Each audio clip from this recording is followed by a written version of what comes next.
Hello, everyone. Welcome once again to Totally Local. We discuss local flavors and local flair with local people everywhere around Monmouth County, Ocean County. This week, well, first of all, I gotta introduce Leo. Hello, how's it going? You do that just so well. So smooth. Well. So smooth. Sorry, I'm a little frazzled today. It's been a long day. But this week, we have a guest that I've been trying to have on here. It's been since the inception of the show, I've been trying to get you on here. I'm so happy to be here. All right, Jenn Hampton, everybody. Yay! I made it. All right, cool. All right, let me mute this, and then we'll be ready to go. All right, cool. Okay. How fun, all Yes. this stuff. It is. It's a It's lot really of stuff. organized, I have to say. I'm like, oh They- my God, they this is did, very profesh. They did I think an empanada contest last night or a couple nights ago. So Christian was in here. Shout outs to Christian, who came in and set everything up. Ming is actually down in New Orleans doing New Orleans. Depends on where you're from. I guess I don't know where I'm from today. Yeah. But he's down. He's actually shooting he's doing scenes for that Kevin Smith movie, the new one. So Oh, that's why he's cool. down there. And then he might be doing a con. I don't know. He's always running all over the place. He's never here. Yeah. So, you see him for a minute, but he's usually just running around. How's it going? Good. This is really exciting. I'm I'm stoked for you. This is really cool. Oh, good. That's the same energy since the first day I met you.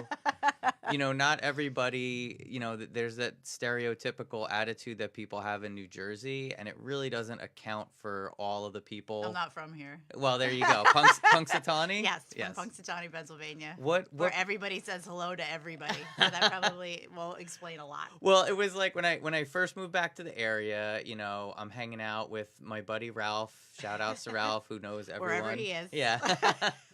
And he actually introduced me to you. And you let me DJ at the Lanes. You're still in my phone as Andrew Top Hat. Yes. He's in my phone the same way. Really? Yeah. I love it. I thought it's that a was his name. last name for Me too. And then forever. I said someone, I'm going to see Andrew Top Hat, and they're like, that's not his last name. I'm like, Oh. obviously I know that's not Well, his I last didn't. name. I prefer Andrew Top Hat. It was a name I given like to it. me at a bus station in Albuquerque, and I've had it ever since.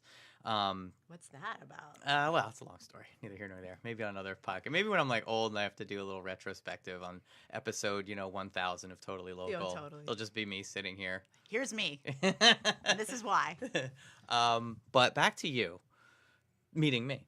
Yeah. So, I'm like, I'll try to make it about you. So we can try to interview each other. That's fun. You came in here interviewing us, asking us all these I have questions. to tell you, one love of it. my goals in life was to have my own talk show. I think you should definitely do that. So the premise of the talk show was a sex positive talk show where there'd be 5 guests ranging from my weird gym teacher to my grandma to a porn star to somebody who was just an actress or somebody, and we would discuss different sexual sort of issues that no one talks about. That's perfect. I tried to pitch it to MTV and they laughed me out of the office. I mean, come on.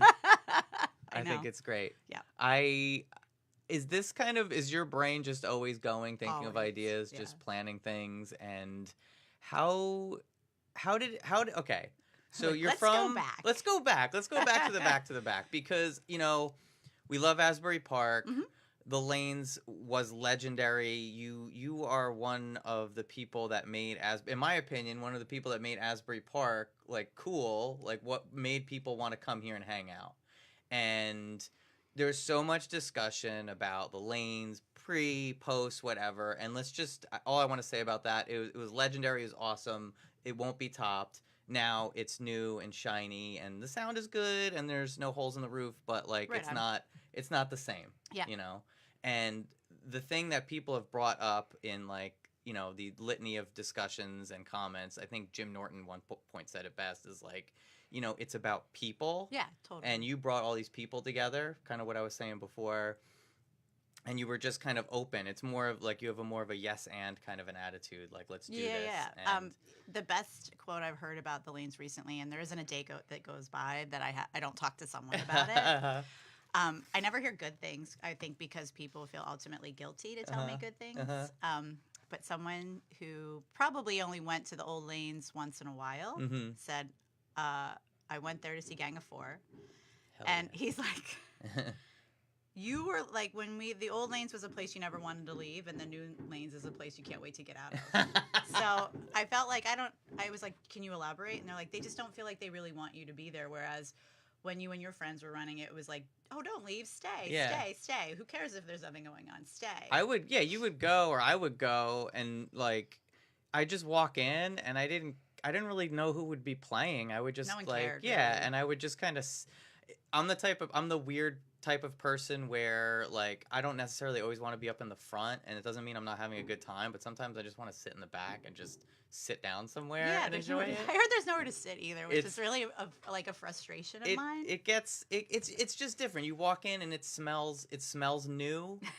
You know, and when you used to walk into the lanes, it smelled like a myriad of smells. Yeah, you had something, for everybody in there. So but for people that don't know you, yeah, or like, what are they talking about? I have no context. You had so for like what yourself. I've gathered, you had some association with the old lanes. So you were running the lanes before this it became. Must be a hard position for you. You're like, I got to jump in, and I got to have intuition, and I got to figure out why this person's here. Right. Mm-hmm. So basically, my friends and I, when I first moved here in 2004, had this opportunity to redo the bowling alley and turn it into a music venue.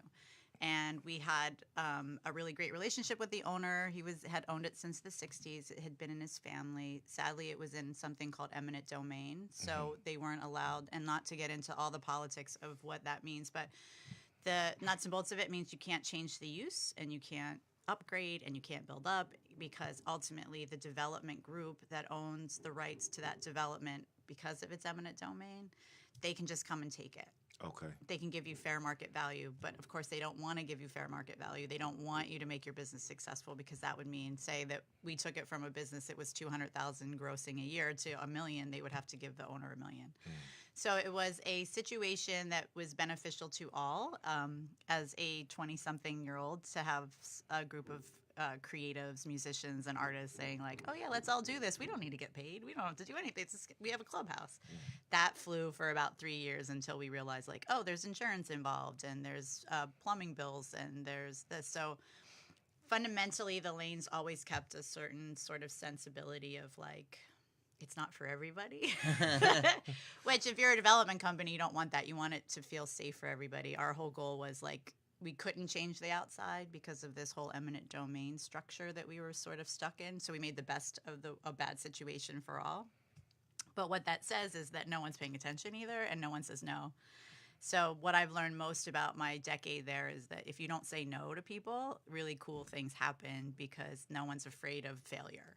So therefore, if, say, the outside looked yucky, which sometimes it did, because it was sort of a building from the 60s that really needed updated in a bunch of ways, but it had really cool lines, and it looked, from the 60s. So let's say, how can we say this in a nice way? People that weren't necessarily adventurous would look and be like, I'm not going to Asbury Park on 4th Avenue. Like, there's nothing there. Right. And they would look at the outside and they'd say, I'm not going in there. And so our goal was to make it like that scene in Willy Wonka where they're in the elevator and all the parents are like, get me out of this thing, get me out of this thing. And then when you open the doors, there's this like kind of peaceful lull that you're like, oh, I'm okay. So that was kind of the sense of, and you'd see it on people's faces if they would get through the door, because it looked really like, ooh. Yeah. I mean, if we were in Brooklyn, it would have been like, oh, this is a speakeasy, and you have to go into this old abandoned bowling alley to get to this really cool place. And so essentially we made our own private club without it being private. It was just there for people that were adventurous to try to have that sort of experience. So for us, not saying no to anything meant a lot of strange and unique and wonderful people and characters and places and things. It wasn't a situation set up for big business. I mean, if we would, the one thing that when the development company did take it in 2015, the one thing that we were all really looking forward to was being a part of development, because all of a sudden our goals for this place, which was building up and making a hostel for bands to stay and people that couldn't afford the rents and other hotel rooms and stuff, that we would have made our own inclusive sort of mini entertainment section on 4th Avenue. But little by little, it's like, oh, there goes the fast lane. Oh, there goes the Baronet. I guess our grand scheme of our entertainment block in Asbury Park is dwindling. And so then when it became real and iStar, the development company that bought it, we naively thought that we would be part of it. But what we realized is that it's like a club, you know.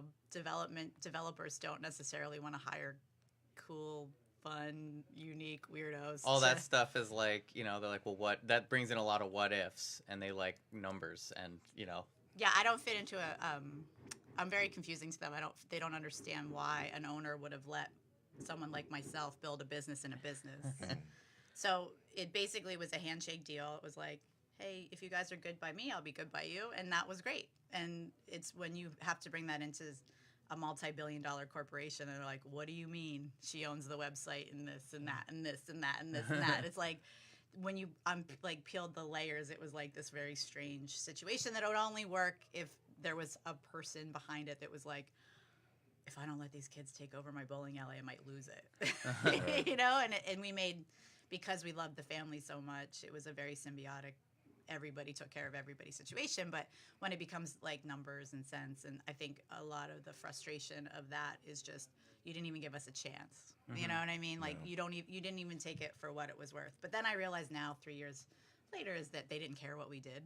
Because well, you built, we're a number. You built the thing that like people don't understand is like, for example, like just, you know, whatever random example, like Nike, they make shoes, but what's the value in Nike is the swoosh. Like they made a brand, and what you did was you made Asbury Lanes like a brand, to where now people think of it like all the sweat equity, all the stuff you put into it is the reason why people look at it now and they're like, oh, it's the Lanes. But it's not the Lanes, but it is the Lanes. It's weird. It's really, I feel like, in my opinion, it's a bad business decision. They should have called it like the Lanes at Asbury or something like that, so that people won't go in expecting a certain experience and they're like, what? And I think that at the end of the day, they're so dynamically different. You know, at the end of the day, we wanted to create experience.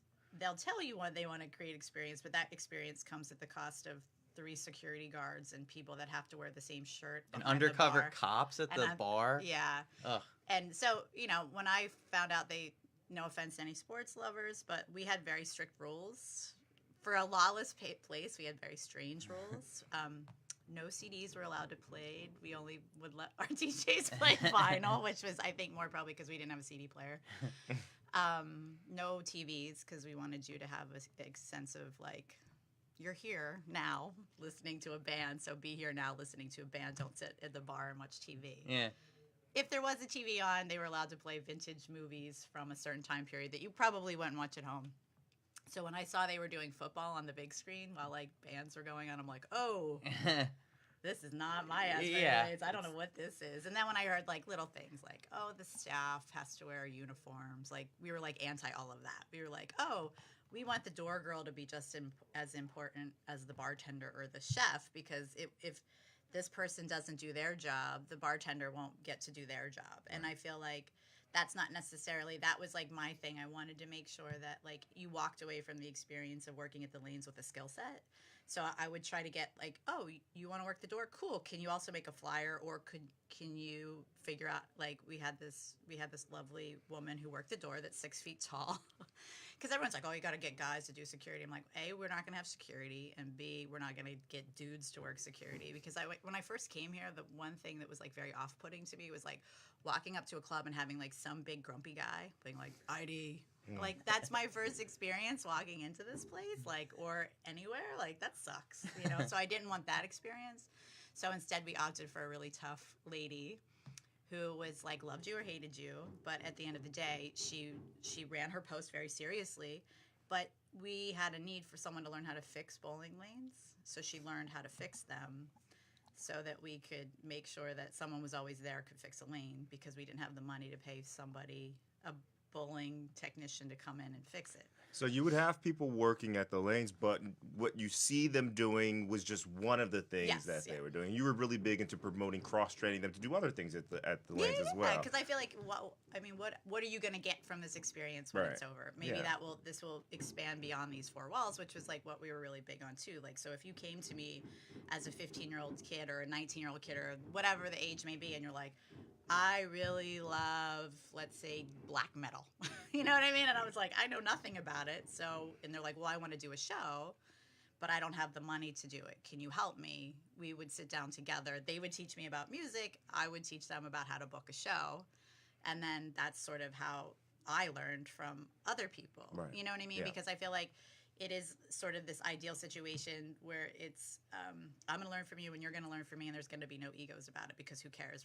We all want the same thing, which is ultimately just to have a good time. So that's probably where I think a lot of people, whether they knew it or not, they sensed that something was different. I also believe that if you had security and they felt a certain way, they create an energy, not to sound like a hippie dippy, but I was raised by them.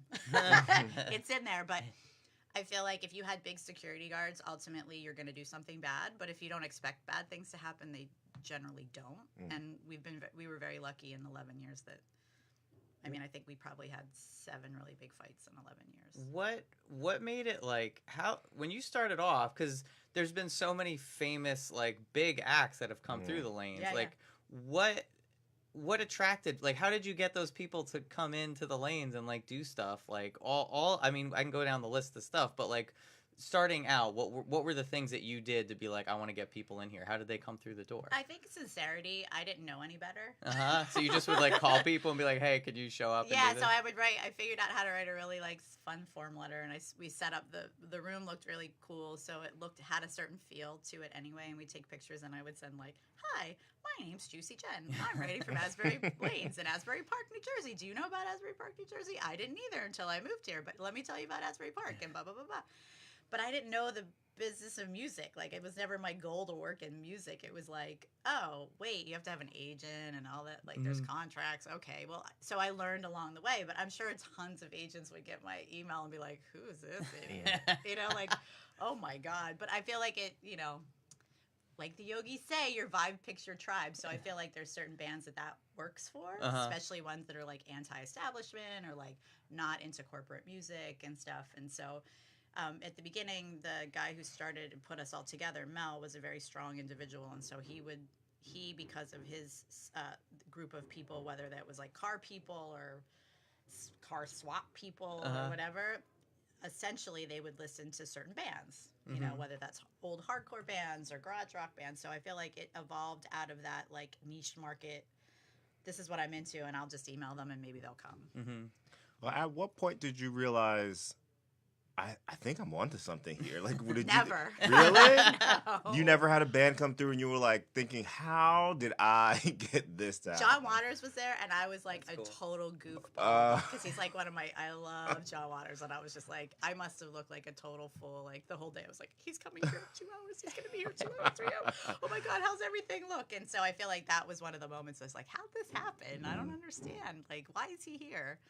And you have these moments where you're just like, okay, please remember this forever, because you can't believe, like, this will never happen again. Or, like, you'll see a band that you thought was, like, they're going to be famous. They're never coming back to Asbury Lanes again because we don't have the capacity or it's just not the right fit. But I think anything great, I think there's people out there, there's visionaries, and I'm not saying that I'm a visionary, but I'm saying there are visionaries that know exactly what they want to do.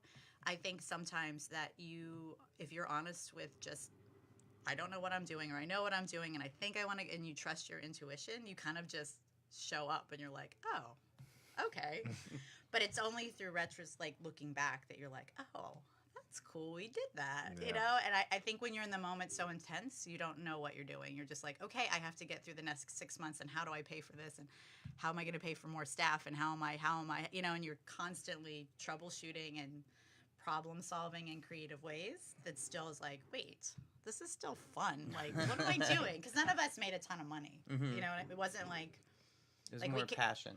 Yeah, like, we would have problems, like, what's going to happen if someone hurts themselves? Because it's, like, it was kind of the same staff for a really long time. So we figured out ways that, like, if we bartended, then each of us would give a percentage of the tips to a kiddie.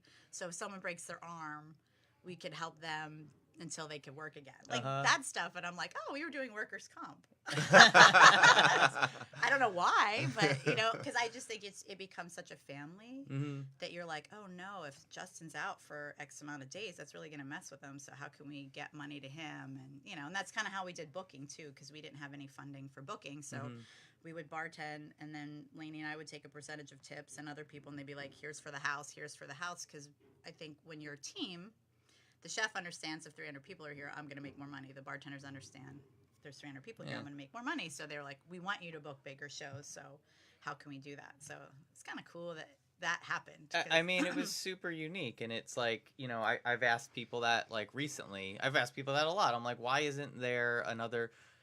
There's no bar. There's no like seedy like basement bar in and Asbury Park, like it needs some kind of something going on like that, you know, it's some sad. alternative.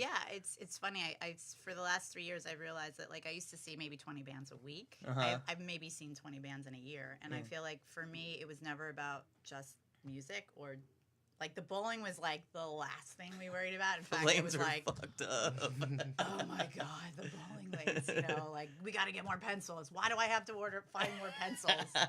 And then people would ultimately complain because they're like, this sucks. And I'm like, well, you only paid $10 to do it for all night, so I don't know what to tell you. Anyway, but so I think that the challenge for me is now in entertainment as we know it in Asbury Park. And a lot of my friends, like, I know Little Mike and Sam from the Lanes are trying their thing at House of Independence, and everybody takes a little something from what they learned, which is awesome. I ran into Sam at I forgot my card there one night, and then she like I had to get in. It was some huge ridiculous line. It was like 90s night or something. I'm like, just let me in here so I can get my card. And I'm waiting at the bar, and I see her like all the way like in the back doing stuff. So she like, you know, whatever. I got to go in and get my stuff, and I'm like, this is great. She kind of told me what she was doing, and it's like she wouldn't have been able to do that if she wasn't doing the lanes, and you couldn't do the lanes unless you had somebody like you to just be like, all right, like, yeah, go for it. Like when I played there, you never heard what I played or anything. And I got to play whatever the hell I wanted. You didn't care. It was awesome. You know, you just went by, like Ralph was like, oh, get some music in here. There's no music. Like, get Andrew in here. Yeah. So it's kind of a beautiful thing. And it kind of goes back to the idea of like, it's more about like the people. And it's great that from there people could go on and do more things, that there's, you know, there's life beyond like, you know, just a physical structure. Well, I would always hope that more of us would have done more to change things, but I realize, not to get this like the boring part of it, is the way that music has evolved in Asbury Park. Like when we first started booking shows, people were like, no, like that's where they called it the New Jersey sound. So it was like cover bands and like the Bon Jovi sound or the Bruce Springsteen. That I don't know how to articulate what that sound is. Yeah, it's like what's it called? Southside Johnny or the Jazz Lobsters, perhaps. Right. It's not my sort of passion, but for a lot, that's all that was here forever. So when you start to talk to bands and agents about Asbury Park, they're like, why? You know, like that was the question, because it was us, Stone Pony, and the Saint. That was it. And Scott has done so much, because like if Scott didn't do what he did at the Saint, we couldn't have done what we did at Asbury Lanes, because you know, everybody sets a platform for one another to build off of. And I think that that's sadly what's forgotten right now in Asbury Park.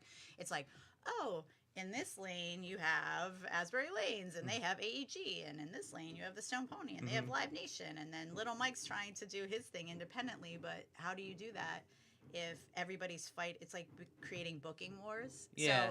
So stuff does get double booked, where it's like you see it like there's like a hippie band one place on one night, and then the same night there's another hippie band, you know, and it's like, all right, well, there's too many hippie bands. You got to do one, you know, stagger that shit. So I do think if you go back to like 6 degrees of separations of things that happen for reasons and the way they're supposed to work out, like if we didn't do what we did, there are a lot of subset of bands that wouldn't be here. Punk, I don't think, would be here as much, even though it always had a home here. Yeah. You know, the Warped Tour was here. The Souls sort of did their thing to ensure that their type of music was, you know, represented here. But I do think that one thing that I'm proud of is that I think that it opened up other people's eyes to what kind of entertainment could actually be sustained here. Right on the water, too. It's crazy. It is crazy. When I came here, I was like, this is an oasis. There's no one on the beach. Okay, so back to that. Like, what the hell made you come to, like, back then, Asbury Park was, like... It was wild. Yeah, so what were you thinking coming here? I know. I was like, this is heaven. There's no one here. No, I guess I was really wooed by I came here because Mel had been working on Old Oddfellas. Do you remember that bar? It's where Taco was. There was like a small bar on the one side and a large music venue on the other side. Oh, wow. So I came here to see Yellow Man. And I was like, why is Yellow Man in Asbury Park in this like weird bar? And so then I just very quickly met a bunch of people, and I was like, man, there's so many cool people, and why are they all there? And then, like, I would see, oh, they're doing an art show on Cookman Avenue? Like, oh, oh, that's cool. Like, I want to move there. I want my, and I just started being like, well, maybe I should move to Asbury Park. And everyone's like, what? No. And then I guess Mel had lost the Oddfellas, and he had Deke Dickerson booked for at the Wonder Bar. So I went to that show, and I'm like, this is great. And then he had a car show, and I couldn't believe how many people showed up, because I was like, there's no one in Asbury Park. So I was like, oh, there's something happening here. He just didn't know what. And he's like, I remember he called me up one day, my friend Tina and I, and said, hey, what are you guys doing? Do you want to come hang out and just work with us? We're going to redo a bowling alley. You're like, yeah, you are, sure.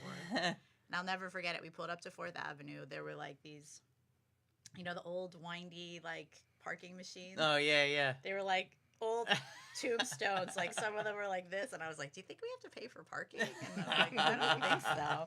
And then one you could lift out of the ground.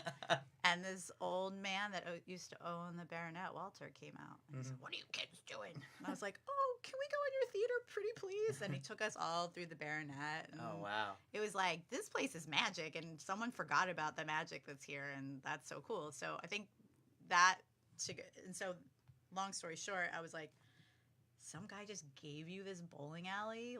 That's nuts. Who gives someone a bowling alley to run? But, when you start to, again, the fairy tale, it was like, oh, shit, I'm in eminent domain, and I have to figure out. They were only open one day a week. Yeah. They were open on Sundays for family bowling, and they were open. I can't even believe it would be open on a Sunday for family. In Asbury. Yeah. On 4th Avenue. For family bowling, families were going there, and It's also strange too, because at that time, the way that Asbury was set up, next to the ocean is Section 8, which is wild. So it just created a different landscape than you see now. So basically, all of 4th Avenue was kind of desolate, or they were group homes, or there was just no one here, and you're just like, I don't understand. This does not make any sense. This does not compute. So I remember that day I also went to the beach, while they were talking about stuff, and I looked up, and I'm like, it's May. You'd think somebody. I think I saw 10 people on the beach. That's crazy. Yeah. That's crazy. And I went to and then I came back another month, and I was like, it's June now. There's nobody Still there. nobody. There was this stigma that was there. My dad, when he was younger, he would go to Asbury Park, when he'd get saltwater taffy on the boardwalk, Which is and so then cool. it was all great until these giant riots just destroyed everything, and then he was like, okay, well so when I was growing up, it was like, oh, you don't go down there, you don't go to Asbury Park, you'll get killed, and I've known people that have lived down here, their houses got shot up, I know things like that definitely did happen down here. But also, this is where all the cool bands would be in this area, and the same thing that when I first moved back, that's what I realized was geez, there's a lot of cover bands. And I had friends that were in cover bands. I'm like, why don't you guys have a song that's not a cover song? But I'll everybody never was doing understand that. the cover band. It's fun to do I think some people do cover, but they'll do that and then it gets people in the door and then they can kind of introduce their own music. Yeah. But to just do it all the time seems kind of, I don't know, nutty. But anyway. So basically, I went to the lifeguard and I said, excuse me, why is there no one on the beach? And he said, where are you from? And I was like, I said, is the water poison? I was convinced that, there had some sort of cataclysmic, thing that, no one went in the water here because something from Manhattan happened. And he's like, no one comes to Asbury Park to go to the beach. And I moved here probably 2 weeks later. That's so great. Because I was like, where is there a beach that nobody goes to? Yeah. It's I literally thought it was my favorite, an oasis that I'd found. And I remember little by little meeting people and they'd be like, don't tell anybody about Asbury. Don't tell the New Yorkers about Asbury. I'm like, why? Everybody should know about Asbury. But, now I'm like, that's what they were talking about. And I mean, there's something I had Pat Fasano on here talking about. You did? Oh yeah, it's hilarious. It's a great interview. Did you ask him why he sold out the lanes? He did talk about that. Did he talked about, how if there was a piece of trash outside, he would get fined. There was the eminent domain. He couldn't change anything on the building. So they really tied his hands. Yeah. He owned that he bought that broken down hotel a couple blocks away. And he wanted to change it, and the town wouldn't let him. And that's kind of from what I understand is the waterfront development, it was always controlled by one developer for some reason. I'll break it down very easily for you. But so there's two sides to that story. It's like Monopoly. Pat's smart enough to buy Boardwalk when he knows somebody else has Park Place and everything. So it is a decision not based on passion. It is a decision being hey, you know what? There's block by block development. So if someone would have told me this 10 years ago, it would have saved me how I could have tried to save the lanes. Mm-hmm. But basically, if you're on the waterfront redevelopment in the plan, you have to develop blocks at a time, not one block. So I started to develop the hotel. They had to acquire every property on that the whole block. That meant the house that was next to the lanes. That meant the house behind the lanes. That meant the lanes. That meant the baronet. And it took them 7 years to get all those properties because the owner from Asbury Lanes would never sell to him. Yeah. So Pat was like, oh, well, if I can get this guy, Ralph, to sell to me, then I'm going to be the guy. So that's really what happened. Yeah. But, I mean, at the end of the day, it's like he's probably not ashamed of that. No, you know what I mean? No, he does what he does. I couldn't afford to buy the whole block. I couldn't afford to buy that hotel. So even like what makes me most sad about the lanes is that nobody wants it really to be the lanes. They wanted it just for the property because of these weird rules. Yes, yeah. So and, like I need this hotel, so I ultimately have to make it look as nice as the hotel. I mean, I think there was a comment was like, we can't have punk kids smoking cigarettes in front of $400, hotel rooms. And I was like, why not? That's why people come here. Yeah. Like, it didn't compute my brain because I think that all of that adds to the vibrancy of a city. Oh, honey, look at the kid with the mohawk. Yeah. You know what I mean? Like, so once all of that happened and you were, I guess, out of the lanes, what did you do? Well, then what happened? Oh, I know. Like, you're like, let's go back to that. I think I was in denial about that not happening. I think that in my how do I say this? I'm very idealistic, so I was like, it's just a matter of time before they ask. We're just waiting for them to ask us to come back, and it was like little by little, people from the city would be like, you might want to move on. No one would be like, Jen, this isn't going to happen, because I just thought like, well, my friends and I created it. You want to keep it the same name, so why wouldn't we be part of it? Like, we are part of it, but that's not how business is done. Business is done because I'm not an owner. I'm just a squatter, essentially, in their brains. So, like, they just had to get me out of the way, but in a peaceful way, because nobody wants bad blood, And for me, it was challenging because I think that I just was convinced that this will happen for sure. And all my friends that had worked at the lanes were like, oh, my God, let it go. And it was hard because it's not a property for me. It's a project. And it's people and it's a community. It's not, and I realized 3 years out of it now, the thing that I miss most is not the heat not working. And, it's not, there's nothing charming about living in a building that needs fixed. What's challenging for me is the community and the sort of, it became like a place that you could be like a factory, so to speak. So you and I could have met and then we would have really got along and then maybe we'd start a business somewhere else. Or Andrew and I said, oh, it's really cool. This thing happened. We should do an art show here. So what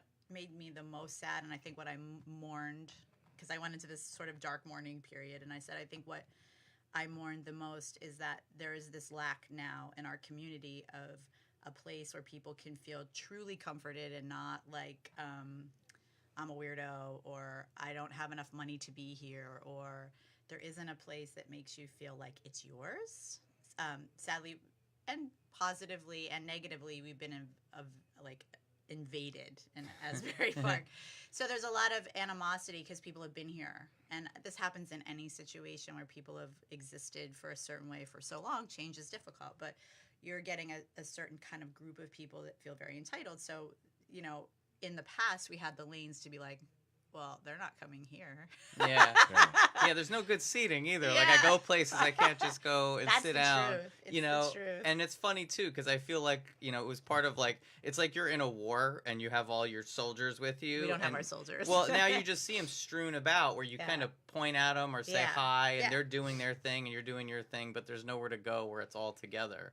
But how does... So, like, for instance, we would have had a podcast at the lanes. Like, if he would have said to me, I have this idea, I want to do that. I'm like, cool, well, let me give you the key, because then what days are we not here? You could do it Wednesdays because we're closed, or we have punk night and da-da-da.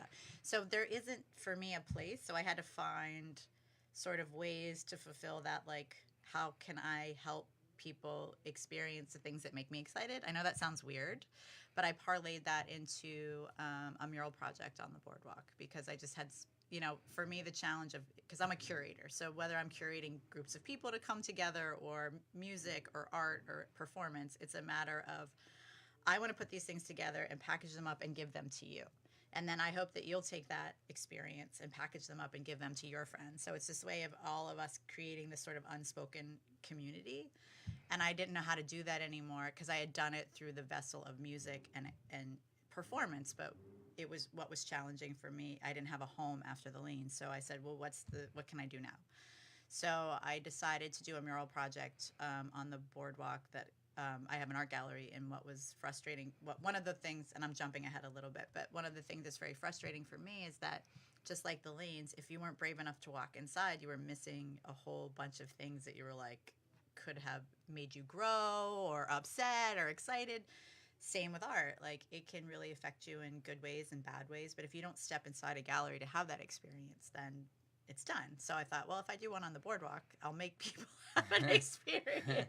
So when did Parlor Gallery come about? Was that when the Lanes came about, or when did? Yeah, actually, it came in 2006. The night that we opened, we had Wanda Jackson at Asbury Lanes. It was really hard for me. I'm like, do I go to my opening in my gallery? The opening night of my gallery? But I really want to see Wanda Jackson. So what'd you do? I went to the opening. I had to. So but now, what's really funny is it's on the Smithsonian Channel, that show, because Bruce Springsteen sat on those, like, you know, those boxes that we put over the machines in the middle? Yeah. He and his wife sat there and watched Wanda Jackson. That's like crazy. Everybody else. And so now when I see the show, they pull up Smithsonian Channel, has it like a little like 20-minute segment, and like they go to Bruce Springsteen's house and the flyers on the refrigerator. Dope. Oh, wow. You know what I mean? That's it's like, cool. Those are the kind of wacko things that would happen at the Lanes, and I'd be like Jim Jarmusch hanging out and me freaking out because I'm like, why is Jim Jarmusch at the Lanes? Oh my God, what do I say to Jim Jarmusch? You know? And what did you say to Jim Jarmusch? Hi. Would you like some French fries? And he said, no, thank you. And I said, okay. So, I mean, now So basically, Parlor started in 2006. We started, Mel started the Lanes in 2000, like end of 2003. 2004, we really had it going. He left in 2005. So I literally took over the Lanes and opened a gallery in 2006. And is the Parlor Gallery kind of your main? I know you have a lot of things. You do a lot of things, but is that like your main, like? Well, it's strange. I went in an art gallery because I was so excited about how people got excited at the Lanes when they would see art on the wall. And I was like, am I really in a community of people that don't have art? And I started looking around. I'm like, there's art, but I realized it wasn't sort of the kind of art I liked, or maybe the art that people liked at the gallery. So I was like, this is going to be so easy. This will be my side job. This is where we'll have meetings about the Lanes outside of the Lanes when it's too cold to be in the Lanes. And so I think the gallery was born out of like, what else can I do? And I feel like now it's like, this is just one. I got to do something else. Like, I love Parlor Gallery. It's like another child, but it's a different. I don't get enough back from it. I know that sounds selfish, but it's like, at the end of the day, it's a retail business, and you're waiting for people to come in, and then you're so excited when they come in that you're like, don't get too excited. Don't tell them about all the stuff at once, because you want to tell them about the artist that made this and what the show is about. And it was easy for me to have that sort of excitement and like jam it down people's throats at the Lanes, because music, I think, is more accessible to people than art for whatever reason. Yeah. And so, you know, I think music touches our lives more than art does. It's just not for everybody. So for me, I feel like I'm a matchmaker, that I'm finding art and artists to align with people in their homes. I think what's really interesting to me is when you go back to 2006, 2007, and you have the Lanes in this place, which initially, if you're just a regular person walking by, there's some bit of fright or hesitation to walk in. Do you ever think that you're now doing something that has the reverse?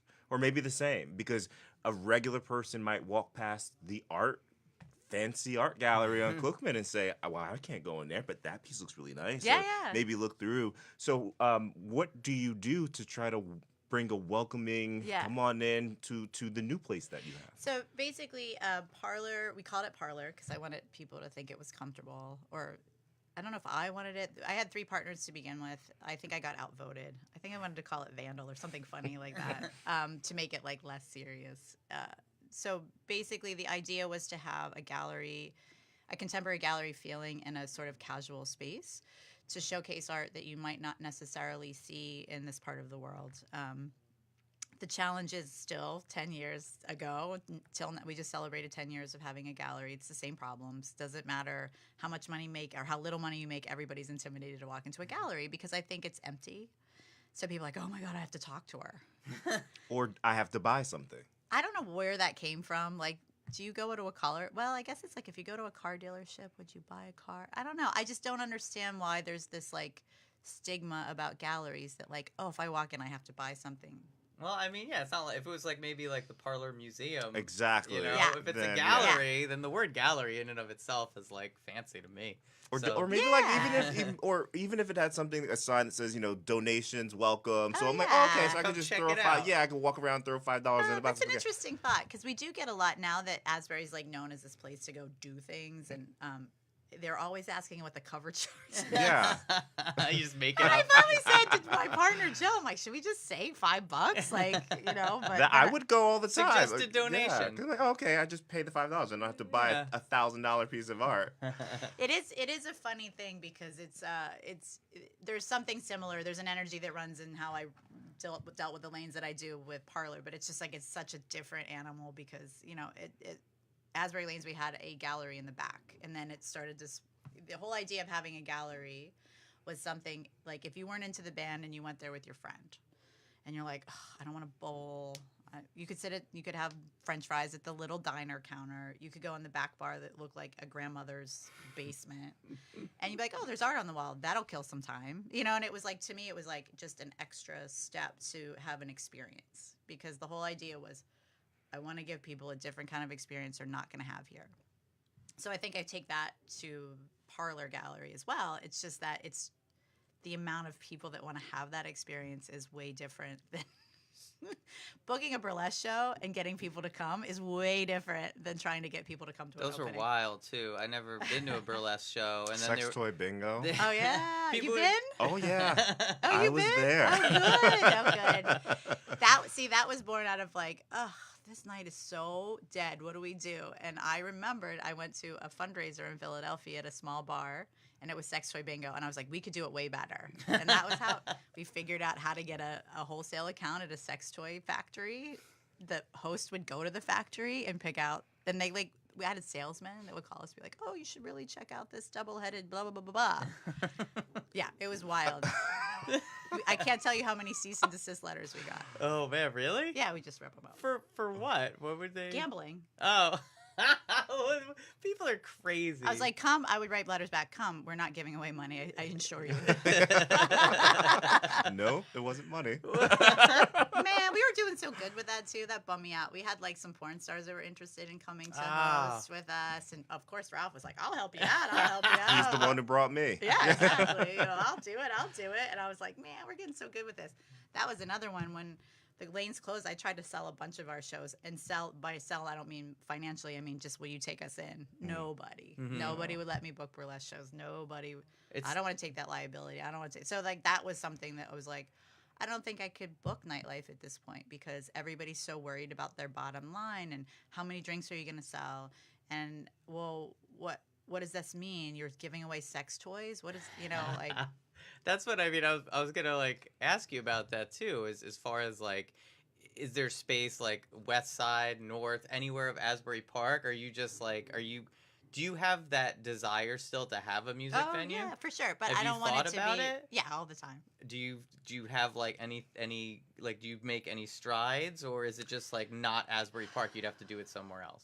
Asbury Park does present a huge challenge. I see what Sam and Little Mike are going through with the lanes, or sorry, at the House of Independence, and it's like, oh my God, fighting for shows. Yeah. Like, it's ugly business, and it's like at the end of the day, this is really for all of you to sell drinks, and that's a challenge for me because it's like, no, I want to sell experience, and I want you to take something away that's not going to be like, oh, I don't remember what happened, you know, and that's hard for me because I realize at that point, then I need like a private club where people are members and they come, and I don't have to worry about somebody reporting if they saw a nipple or a vagina, God forbid, Nipple hotline. We saw one. Get over here quick. But I feel like that would happen now. That would be, I mean, that would be great because that's how they used to do it, like before, like raves, like back in the day with discos and stuff. Yeah. They would have like a membership, and you'd pay, and then you would go. You'd have your card, and then no one would friggin' bother you about what was going on. Because really, I don't want to be more than around 200 people. Seriously. It's not for about masses for me. It's like quality versus quantity always in my life. So it's like I'd rather have 20 people that really wanted to experience something than like 200 that are like, I want to experience so many things now. Well, that's so like and I talk about me DJing on here probably way too much, and Leo's sick of it, but he saw my last show where I had a internal meltdown where I was like, this fucking sucks. I think I'm did you? I'm done. He was freaking out. He was looking at me like, and I was just like, no one cares what I'm doing. This is so stupid. I put on like Dolly Parton 9 to 5. I'm like, see, I can put on whatever. It doesn't matter. I mean, that's I love a great song. I know, I love that song, but like people were anyway. I don't want to get into the whole rant again. But my point is that, you know, when I played at the Lanes, it wasn't like... Who cares if anybody listens? Yeah, well, that's the thing. I would just play whatever, and but if you like weird, it... But isn't that weird, though? Like, you didn't care. Well, it's like back in the day when DJs first started, it's kind of what you were talking about, a curating experience. You know, you would be the tastemaker, and people would say, oh, you know, something's going on, I want to experience it, great. I'm not going to go in like this person's a jukebox and request what to do. I'm going to experience it.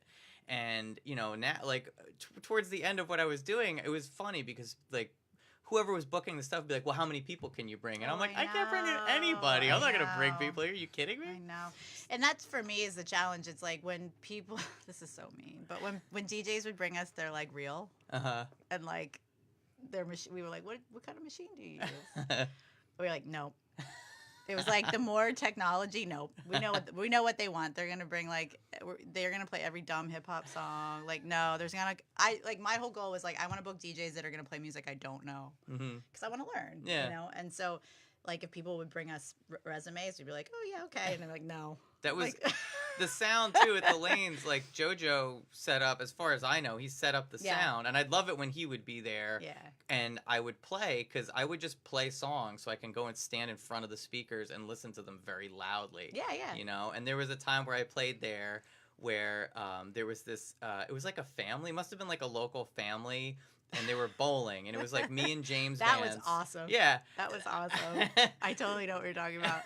There was a smoke machine that you guys had set up. Whatever. And we would just hit the machine. So fun. And just play loud music, and the little kids that were in the they just came over, and then one girl would like go in front of the smoke machine. It would like blast her right in the face. Then she'd go stand in front of the speaker, and I'd have people like come into that come into the Lanes, not knowing what the music was, caring. And they would just start getting wild and stuff. But yeah, you should definitely like I don't understand to this day and age when people tell me how much the sound sucks there, because I'm like, how could we on our shoestring budget put stuff together to make it sound bad? Like I don't get it. But then I realized like they had a designer design the sound system, so it's like a different. Ours was like people that loved music. And that's like we're hanging out in there would know like this is what it's going to sound like. You know, here's the space of the room. This is it. Yeah. Yeah. So, I mean, I guess if you were planning on making a speakeasy, you couldn't really tell us if you were making a speakeasy. Oh, I can tell you that at this point it's just about finding the right building and the money part is always a problem. I said the challenge of Asbury Lanes was always this. I could have found 20 people to burn it down, but not one person that could have invested in it. And that's like the sad part about it is that at the end of the day, it comes down to this, I need financial help because I just don't have it. And I think for me, the only way that I would do something is like that, where it's a very curated experience. It's only, whether the memberships are given away to like local creatives, and then other people have to pay for them. But then that takes away that, like, what you're getting. There's a wacky dinner party there. I don't know what it's about. They're only eating candy. Okay. That sounds amazing. Right? They're having a 6-course candy tasting and a weird DJ. All right. Okay. And it'll essentially weed out. Because to me, it's like, it's about having art, music, and performance all together. So ultimately, when I go out, I'm always like a little bummed out because I'm like, there's nowhere to sit and have a conversation. Nothing memorable. If the band sucked, you're not walking away from that experience with anything except for, well, that sucked. Because you went there to see the band. I think that with the lanes, if you went there to see a band, the awesome thing was the band was great, but oh my God, I had these weird tater tots with this strange girl that threw them at me. And, you know what I mean? I saw this weird piece of art, and so it's like it becomes complementary to what you've already experienced, and you knew you were going to have a good time. So I think that for me, that's what's missing in Asbury Park is that idea of like, we all want to be in the same we're all on the same path. We want to be together and have conversation, have a nice drink, you know, hear some music, see some weird shit, go home.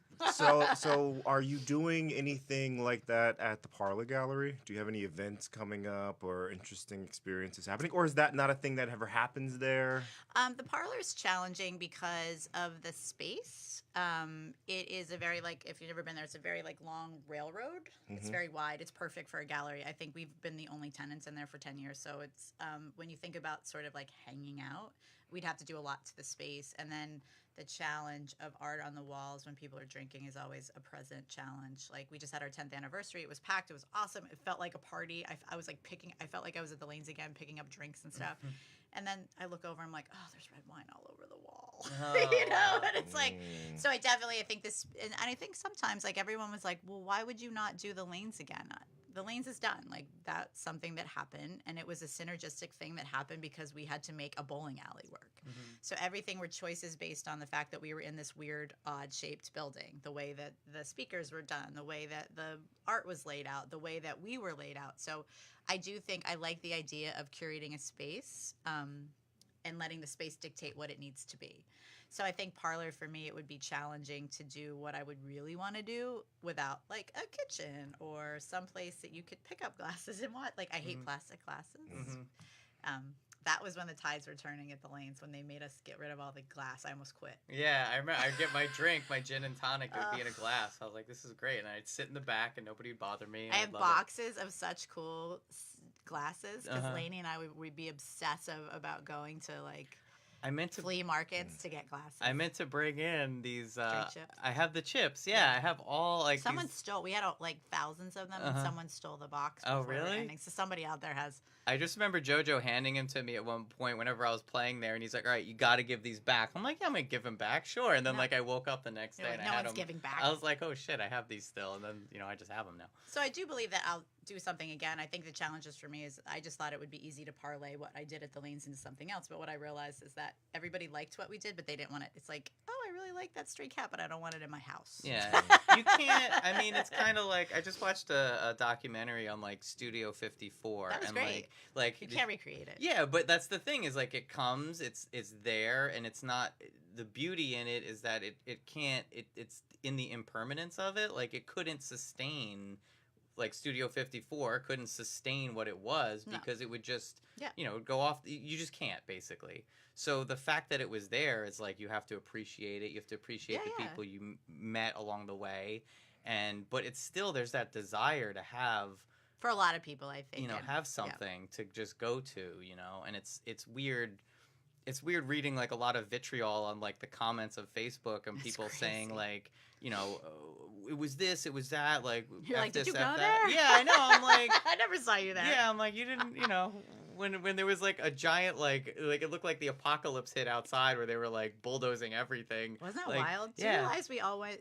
You realize like we were functioning a club with a hole in the ground. Like I was like, this is absolutely illegal in every sense of the word, and no one's talking about it. So I'll just go with it. Yeah, you can't. Yeah, you can't really. It's like controlled chaos. You kind of have to roll with it. It is it's a sad state of affairs when people are like, well, they did, at the end of the day, it's only just going to get legendary because they didn't do anything that compares to it. And I think that was smart. I think it would be silly, like the fact they have spin class and stuff is like funny because it's like, let's see what the lanes did. Oh, they did punk rock aerobics. We should do a spin. It's very like they're not doing anything that compares. So as the time goes on, everybody's memories become romantic with the space. Oh yeah. You don't remember like, fuck, remember they had no heat? And or like having pool, like there was water on the ground. And you're like, where is it coming from? I don't know where it's coming from. So I do think that that's kind of funny because as, through the mourning process, you go through whether it's a person or a place or a thing or a time. The best advice that a stranger gave me, believe it or not, I was preparing to do a TEDx talk last year about my lanes experience because it was a weekend before they were going to open. So I was like, I'm getting my story out first. but I couldn't get through the monologue without crying, and I didn't want to be the like, oh, look at poor Jen, she lost the lane, she's crying, you know. So I was like, it's not the time, I'm just not going to do it. But it was a good practice. And this woman that was doing a talk on how people are becoming. She works for brands, and she's a brand. She helps develop brands, so she does research on brands. And so what she said is the sad state of affairs is that the way that we are going as a society is we're becoming less curious.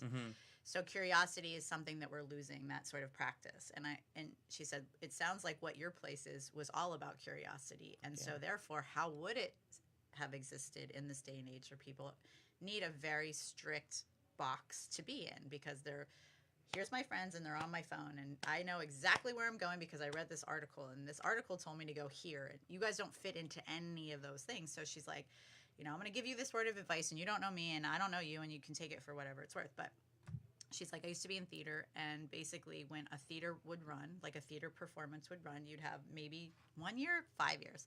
But at the end of the day, there was always a sadness and a mourning process because you realized that it was something that you gave birth to that you had to give away, because no creative endeavor is supposed to be your own. It's supposed to be given away. So I try to think that it was like okay, it was for everybody else, and everybody else will take from it, and it'll go outside these four walls, and it'll grow. And I think you see little spots of it. Yeah. For sure. Like, I try to do the, like, if this didn't happen, this wouldn't happen. And if this did, you know, like, if the lanes didn't exist, what would have happened to our community? And, like, is it really matter? Or, you know, and you go into this big, like, heavy duty thing, and then you're just like, it's kind of sad that you think that, like, it presented something at that time made sense. But how would it translate now? I think that we would be fine, but like, I mean, it couldn't exist. It would have to exist in another town or another part of town or just somewhere else. It couldn't be where it is, because now, I mean, it was kind of like this tidal wave that was just coming to, like, you see it like years out, like, okay, there's more people coming from out of town. Okay, this building's gone now. All right, this hotel is going up, and like, you just kind of saw all these little things kind of happening to where when people complain about a private beach being constructed on the North Beach, like, I'm like, yeah, no shit, like, you guys are complaining now, like, where were you 2-3 years ago? I'll tell you why they're complaining now, because they spent $500,000 on their house and they feel guilty and they're like, I gotta get involved. And I mean, I think that's the, you know, not to get too far off into the minutia of gentrification, but the one thing that is going to be great about it is people are going to come here and they're going to fall in love with this town, and they're going to fight for what they want their community, what they fell in love with. It's like, I came here and I invested in this town because I had this experience. So when people start to take those experiences away from them, they're going to get pissed and they're going to do things about it. And, you know, they're rich people that have the means to fight when our city doesn't. And that's pretty cool. And I think, but I feel like we're going right back to like 1920s. If you know the history of Asbury Park, it's like, oh yeah, we're going to have these giant structures on the beach where only the uber rich can live, and then all the service people that feed the uber rich are going to live on that side, and you know, it's the same. It's a cycle. That's kind of what it is. I mean, hopefully, you know, God forbid it gets burned to the ground again, but like, you know, it'll be interesting. Makes some good pictures, good photographs, good Instagram. Like, look, it's on fire. It'll be very Instagrammable. It'll be great for my story. So, I mean, I'm so excited you were at Sex Toy Bingo. Oh, I loved it.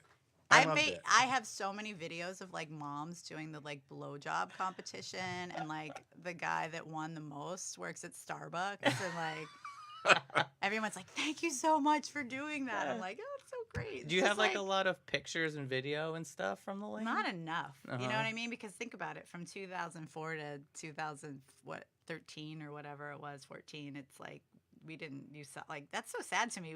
We had so many things that just have to be remembered because it was like we didn't have phones. It's hard to describe too, like, you know, like the last few big shows that I saw there was A-Track was there. That was wild. Everybody, that was weird. It was like all underage kids on Molly, and I was like, wait, what is going on? And they're like, Vice is doing a show here. They love the lanes, and 8-Track's coming. And I was like, really? Yeah. I remember like coming into work being like, so when is this happening? 3 days. 3 days from now, we have to get the place ready.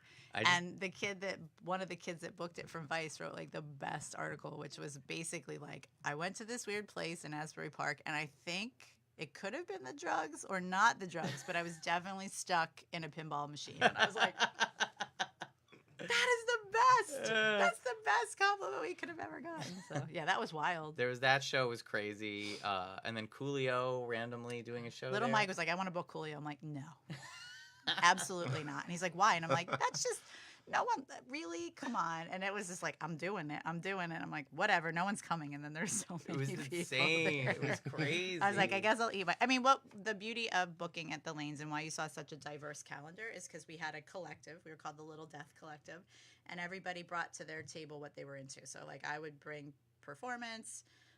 Little Mike would bring like punk bands or like pop punk bands. Lainey, because she was dating Pete from the Souls, would bring all that contingency. So all of a sudden, you'd have this very kind of well-rounded. Jack the Ripper would do weird nights that no one would come to. They were the best. We'd play like Eraserhead in the dark, and people would walk in and walk out really fast. We were like, this is the best. And so I think that that's sort of also what you won't see anymore, which is a super curated experience. I think Little Mike's trying to do it, but we're also in a different age. Like, they had 400 people pay to see a Disney sing-along band. Yes, The Little Merman. That's what that was? Yeah. I would have gone to see that.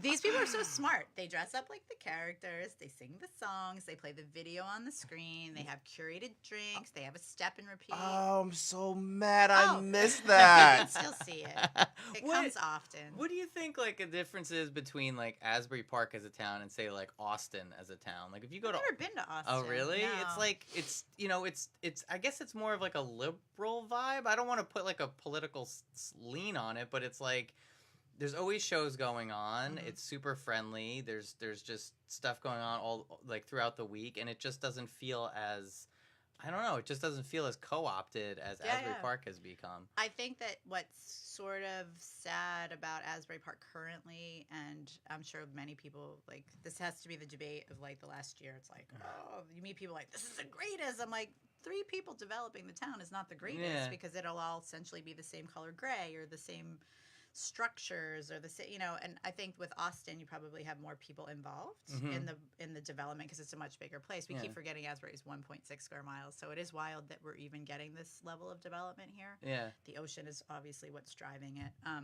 It's weird though. I don't know how Austin happened that way because I mean, I guess you're right. It is bigger, you know. And then the 3 like the idea of this, you know, it was corrupt. It was corrupt for so long, and then once those people went to jail, then the corporations came in, and the things that the corrupt people put in place helped the corporations. Today. Yeah. Like, so, do you realize that on the waterfront in the redevelopment plan, it will be no affordable housing? Yeah. None. You know how insane that is? Like, in Tribeca, there's affordable housing for artists and families and buildings because it helps diverse communities. No. Yeah. No. So, it's just, I mean, I don't know. It's for somebody with a bigger salary than myself, but like, it's just, I wonder if it's like sustainable. It's not, of course not. That's why, like, oh, it's like back to 1920s again. It's like there's no foresight. It's like, oh, how much money can we make as fast as possible? And I do think that there will be good things that come out of that and bad things that come I out love of it, seeing obviously. like my friends have, you know, jobs, go work. They're, you know, I always run into people, they're doing stuff. Like, do I necessarily hang out, or do I just kind of see them, say hi, and like pop out? Like, that's the difference. But like, now. would you have thought that like 6 years ago that I would have never thought that like our community of people would be people that you run into or just see them on Instagram or like, that's the one sad thing for me. I'm like, I would see people all the time, and now I feel like because we had this shared experience or this catalyst that happened,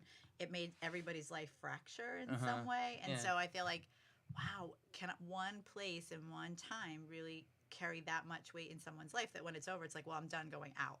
There's nowhere to, you know, there's That's stupid, weird. you know, but that's my answer. Well, like, I don't. there's if there's something going on, maybe I'll go check it out. I definitely will go into town. I will see things. I'll see things all over town. I'll see things at the Lanes. I'll see things at Bond Street. I'll go all over. What have you seen at the Lanes? I just saw Mike Gordon from Fish. Was that wild? I'm sure you knew a lot of people there. It was a lot of hippie type people. There was people I knew from out of town that went to that show. There wasn't anybody, from, local, except for my friends that were there, But it was interesting. It's just different. When I go in there, it's not where it's like a different building. It's not. Everyone said when you're used to the building itself, going in the first time is very off-putting because you have to first go through this. Is it really? To me, that's the thing that I noticed the most is because it's just not. it just smells like new or sanitized, or like it just smells Is like. that a good thing or a bad thing? I think it's a bad thing. I Yeah. want to go in somewhere and not notice the smell. I don't want it to be bad or good. I just want to walk in and be like, oh, I'm here. I don't want to Yeah. like be hit with like fumes of like polyurethane. I or might be something. one of the few people who just really enjoyed the old lanes, and I enjoy the new lanes. Yeah.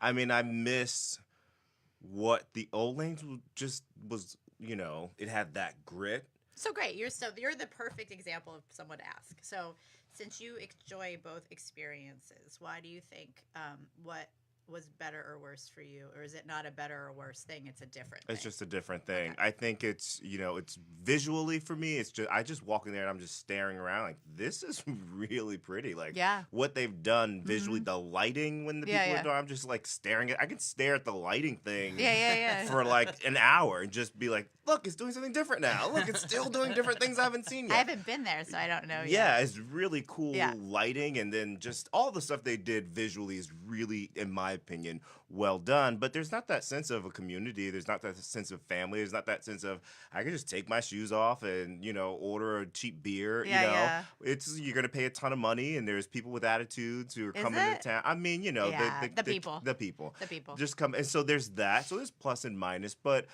If there was a band I really liked, Yeah, I who would. cares? I I would think care. that's also like who cares. Like Yeah. for me, it's not just like that was like my challenge with the new lanes is like you're missing the whole point. Like there's an authenticity that I think people will see through or not see through, and I don't know if that matters to people. You know what I mean? Like I would rather wait to have a 4-course meal that was perfectly designed and stuff than have like a snack. You know what I mean? It's just the difference of like how do you want your entertainment, so to speak, fed to you. Like, will you walk away from that experience being like, oh, the band was really great, but it's that sort of thing. And I think that most people don't really care, and I don't mean that in a bad way. I just don't think that like people are choosing their entertainment venue based on like, is the art authentic? Right. Where I'm like, I'm a weirdo. I do, Yeah. because I just feel like it's like, there's a lot of people that have very strong opinions about it. So I'm always interested in both ways. Like, why do you like it better? Why do you like it worse? Why are we even having this conversation? That sort of thing. But the best story I've heard it from like someone's like, I'll never go there. And I'm like, yeah, but there's you can support a band, and that's still important. So there was a band that she wanted to see, and she emailed them and said, I want to explain to you where you're playing and what has happened there and what continues to happen, and I want to see you, but I will pay you directly, but I refuse to support this endeavor of this corporation. And they were like, you're the raddest. We put her on the guest list, gave her all this stuff because they appreciated her conviction. And she still paid the band. So I was like, oh, you really can support a place without supporting a place. Like, she didn't drink, she didn't eat. She was like, I squatted and I gave the money, and I thought that was really impressive because that's most pretty, people just complain. Yeah. That's what it came down to too. A lot of the time, Yeah, it's most like of it. and it is what it is. You got to appreciate it. There's definitely like the turning point for me with Asbury Park was when I went to the Asbury Hotel and I went to the roof and I looked around and I was like, okay, I saw it. Great. Yeah, I'm gonna leave. Like there was, it just wasn't comfortable. I don't want to sound like a hater. I appreciate No, all no. the things that have happened and are happening in Asbury, like I said, but you definitely have to observe it and be like, this is different than how it was. I mean, I think the first thing that I noticed was when I didn't know anybody. I went to the annex when I first was living around here, and I didn't know anybody, and I'd go there, I'd see like Prestige DJ, and then all of a sudden, like one day, it was like, Who are you? I was like, what's going on? Where's the gross like TV that's in the back? Like they changed it all and it was all nice. And I'm like, this is weird. This is not good or bad. It's just, this isn't the same place anymore. The challenge for me right now is that Asbury's unbalanced. Mhm. So for instance, when I came here in early 2000, it was also unbalanced. It was like, I really like it this way, but obviously it can't sustain itself this way. And I feel exactly the same way. Like, this is really cool, and I'm glad there's a whole bunch of high-end things, but it can't sustain itself. Do you think it'll like swing back like a pendulum, like somewhere like in the middle? I don't know. When we had the School of Rock Festival, somebody from the Adrian Blue Trio sat me down and was like, I just want to let you know I'm a spiritualist, and I want to let you know there's a vortex in Asbury Park. And he broke it down. It's like, it's never going to be a middle. It's going to be either or. It's going to be this or that. And I was like, yeah, okay. And then I was like, I remember writing it down in my journal and being like, oh, that's kind of weird. But no, I think that this can't sustain itself, that couldn't sustain itself. It's like, I feel like the best balance that we had was around 2010 and 11 when like All Tomorrow's Party came and Shepherd Ferry came, and like there were people coming and people investing and people doing festivals, and you could close down a street, and there was this sense of like something's happening, and you'd see little bits of it, and Daryl Hall and John Oates is buying a condo. You know, you would get all these like kind of cool things that would happen, and you'd see a little like 2 steps forward and then 1 step back. I feel like right now we've leaped. And now we're going to have to essentially like slide back and be like, okay, let's readjust some things, because it's just the wealth that they're trying to gain and garner isn't going to sustain itself, because they're going back to the model of the 4-month-a-year sort of commerce, and that's just not going to work. How did like the lanes have, as far as like All Tomorrow's Parties go, did you guys have a lot to do with that? How did that come about? See, this is the beauty of the lanes. Magical things would happen. We had a birthday party for Jonathan Levine, who's a gallerist from the city, and he invited all of his friends, and it was in October, and no one was here, and our street was empty, and all these artists and people from all over the country came, and they were like, what is this place? I'm like, it's Asbury Lanes, it's Asbury Park, because everybody sort of had the same sort of like, how is no one here? This place is awesome. This is that theater's from the 20s. So, long story short, Deborah and Barry that started All Tomorrow's Party were losing their space in upstate New York.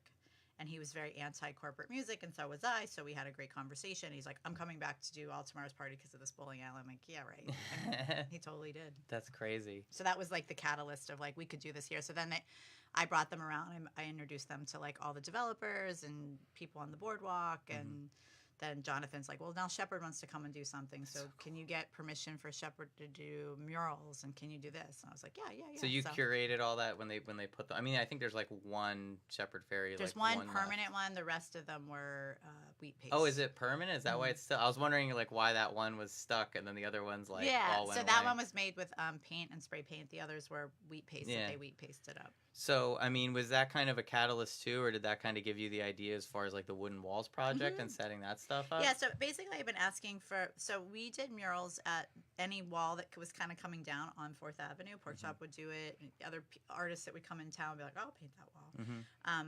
They were usually illegal. And after Pork Chop got arrested for doing one, I was like, wait a minute. In Asbury? Isn't that crazy? That's wild. Now he's like doing all kinds of buildings. I know. He said, he got interviewed for something the other day, and she's like, "How does it feel weird that you used to get arrested and now the same people pay you?" And he's like, "Yeah, obviously."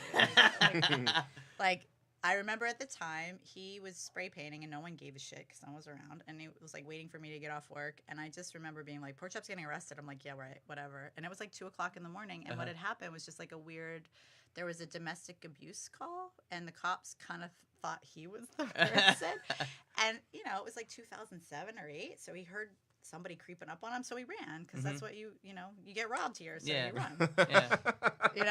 And he was like, oh, these are cops? So he, like, caught a glimpse, like, why are cops chasing me? So he stopped, and they tackled him. They're like, well, why are you chasing me? And they're like, you're painting on a wall. There was a domestic abuse. I was like, what are you talking about? So after that, I'm like, this is nonsense and a lot of money. Like, his fine was more than some guy that picked up a hooker on the same street. Jesus. Whoa. Yeah. So now it's like hilarious to think about, because our town has changed so much. But I was like, well, why can't we get developers to give us money to paint on these walls? And I was very idealistic. So I just like knocked on their door and said, hey, I have this idea. And everyone said no to me for like 6 years. I'm not spending money on art. And then basically Hurricane Sandy happened, and they're all the wooden panels. So I was like, well, here's the deal. You can either look like you're in progress, a work in progress, or this is intentional. And so Madison Marquette was like, you're right. We should do a mural project. And that was it. But I think the catalyst was seeing how easy it was when Shepherd came to town to do it. It was like, oh, that's a mural. Because I think it's like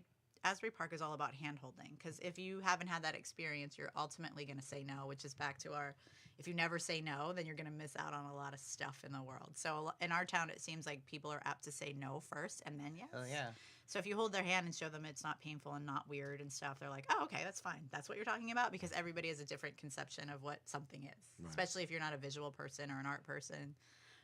So now it's like, it's funny to me that to think at one point pork chop got arrested. Well, and it's like you see so many pictures. It's crazy. People take pictures in front of like the one that sticks out to me is James Vance's like So numbers. cool, like right? people always take pictures in front of that one, and all the other ones, weddings Has all he the been time. on here yet? He you know He'd be great. I think so. He'd be great, man. He lived through all that cool shit. Yeah. In the New York days. Oh my god. So like and you know it's so funny. Whatever. He told me he doesn't have the voice for it right now, and I'm like, what are you talking about? Like, Oh, he's a stop. yeah, It's perfect. Anyway, but yeah, it's.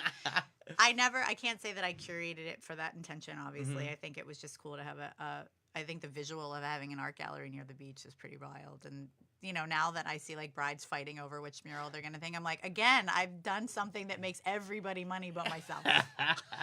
That's got to be a skill set. You got to study your human design to see what that's stuff's all about. cool, right? Yeah. My wife. friend teaches it. Oh, really? Yeah, Locally? and I'm like, no, in Oakland. Oh, okay. I feel like it's big there. Like Uh-huh. when we have artists coming from Oakland, they're like, "Have you done your human design?" I'm like, "What is everybody asking me Did you about?" do your? No, because I Oh. get confused. I just Does a your lot of wife know numbers. how to? Yeah, she did. She did my chart and like put it all together, and then What did you learn? I have to like. Do you know what this is? No, I have no idea You're what like talking you're about. off the rails, Yeah. guys. It's You're based off the on like rails. astrology and the I Ching and Yeah. other stuff. But I learned that like when I decide on things, I have to ask myself a question or ask the universe a question and then kind of sleep on it and then like wake up and wait That's for the great. answer. Does that Yeah. work? It does when you I mean, it does. I think it does. I'm totally like, you know, my wife is way more spiritual and got me into more things of Like, that is she nature. doing like a supermoon thing tonight? Like, is she that kind of spiritual? She keeps, I think we are doing something. We're going to write out our intentions and then burn them or something like that. It's a huge thing, though. It's the supermoon. Yeah. It's the last She's shown me What are so you many. doing tonight? I'm going to write out my intentions Yeah, and burn them and burn under them, the yes. supermoon. Exactly. Because you get to burn shit, Yeah. and you get to be like, I hate this, take care of it. I was just gonna watch Netflix, but Write now some I might have intentions to write down. some intentions and Yeah, burn them. I mean, it's the kind of thing where I was so reluctant when I first met her. Everybody is, because they're like, what are you doing? Yeah, and like I was when we first met, she first didn't want to date me because on my dating profile I had atheists, which I'm not an atheist, but at the time I was It's bitter. just funny. Yeah, I was like, screw it, I'm miserable, I'm an atheist. But you know, so like she wasn't sure about me, I wasn't sure about her, but everything that she's introduced me to, it's like people that do it are are happy. I have to read you the text I got from my mother today. Ready? Sweet. See, a whole new segment. Text from my mom. Mm-hmm. This is great. You should do text from your mom. Happy first day of spring. Tonight is the last supermoon of the year. Moonrise is 7:08. Make sure to check it out. The moon illusion, what makes it appear even larger, is notice when the moon is running over the horizon. So check moonrise time for your zip code. This is to me, my brother, and my sister. And is rising in the sign of Libra with a focus on relationship, partnerships, and personal wealth. Just for your intentions. I'm playing the Powerball tonight. What are you doing? I'm so happy we all made it through the winter. That's gonna be the text that your wife sends to your future children. Yes, Yep, that's definitely. Totally. So, like, on the way here, I was like, okay, so I'm going to have dinner, and then maybe I should go to the beach for the intentions there. Like, that kind of stuff. So you were raised in like a Yeah. super hippie, spiritual Oh, kind of. Yeah, like, Are your siblings like? Did any of them go like the opposite way, where they're like staunch like? not really, but kind of. I'm definitely the only one. I'm the oldest, so I'm definitely like, they practiced enough on me. Like, my parents would meditate when I was young, and they'd be like, just so you know, it's mom and daddy's time. They're going to look like strange to you. Just don't talk to me. And they would meditate, and I'd be Yeah. like, okay. And then, That's like, dope. if I would get in trouble or whatever, they'd be like, oh, your biorhythms were really off today for your physical. I should have told you that before you went to school. Be careful in gym class, like that sort of stuff. That's like, great. oh, what crystals, like if my plants aren't working, she's like, what crystals are next to your plants? I'm like, ugh. And it's like, you want to fight it. And I was like a punk kid, and I was like, wow. And then it's like, oh, here I am, right where I started. I'm reading a my supermoon intentions on an air, so. We gotta get some we gotta get a human design expert in here. No, to- it's so fascinating it's to me. pretty You're going to have interesting. to read about it, because I was kind of like, and then you read about it, and you're like, oh. It's pretty cool. We have all these books now in the house, and It's hard, though. I feel like it's hard to get to the core of, like, You need you need some time to go over it, and it sucks for my brother on his birth certificate. He doesn't have the time. That sucks because and you can't do your chart. You can't do No. anything without that. No. So like I had to hunt that down. But you know, put it this way, I was born at home. uh-huh.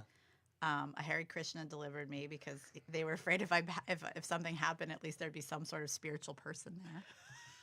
So I didn't have a birth certificate until I was like 16. Oh wow. Because they were like, well, she was born at home. Home Born birth. at home. Yeah. Big I'm Now it is, but yeah. like I've never been inoculated, like all that stuff. Wow. So, yeah. Wow. I wasn't allowed to eat anything white my whole childhood. Wait, why not? Well, think about what white things are. White flour. Potatoes? No, because it's too starchy. Uh-huh. No dairy. Bread? No bread. Well, millet bread. Okay. I know. Trust me. This explains everything. Now it all Does makes it make sense? Yeah. Never Home saying birth. no. Always saying yes. Not having fear. You know what I mean? So it's like, yeah, to meet other people that are aligned with you, you're like, are you doing the super? Well, now it's acceptable. Everybody's a witch now. So yeah. but for a long time, I'd be like, I'm not talking about it. Like, I'm just going to keep it to myself. I would like burn in secret. Leah's so funny. I just kind of want to watch you all do it. You got Yeah. you got to participate. No. We can have one if you like. I don't even know what an intention is. An intention? Oh, that's great. What are you saying? What do you mean? What do you mean? Okay, so let's break it down. So there is a belief that during certain periods of the year that the moon can help you with obstacles. So say you're like, I'm having a really hard time adjusting to this and that. You can say, I would give my intention to the moon to remove this obstacle from my life, and then you would articulate what that obstacle is. And if you burn it, it is releasing it to the universe to make that happen for you. Okay. Does that make sense? I think that was great. I'm glad we have that recorded so I can listen back to it and be like, that's a perfect way of explaining I do it very simply, as if I was talking to you.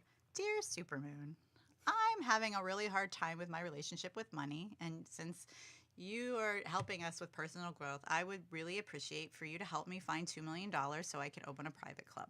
Boom. I want that to be my intention for you as well. Great. So you can make that intention tonight for me. Can I just text it to the moon? Yes, you can text Okay, it go. to the moon. You absolutely can text it. I just need to the the number. moon. Or tweet it to @moon. Yes, exactly. Wow. Why Perfect. isn't that there? Why don't we have that? We You might have definitely- just actually thought of something, Yeah. really. You might have just created something, right? At intentions for the moon.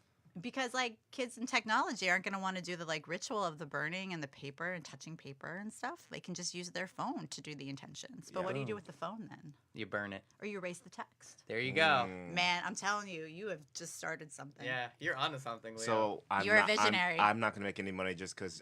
By default, my energy's already messed you up. Right? Yeah. So are you just Wah, kind of, wah, wah. are you just leaving the possibilities open to the universe? Yep. Like, what do you see on the horizon? Just new things coming and new adventure? Well, my newest thing is the newest thing. There's always a new thing. I should have brought you my notebooks because they're insane. Oh yeah. It's like the private clubs thing, this thing, this thing, and I write my intentions. Yeah. No, I think that the most current thing is that Pork Chop and I are curating the carousel. Oh, cool. With artists that are going to come into town from all over the country. Oh, We have right a girl on. coming from Japan that's going to do a mural When does that start?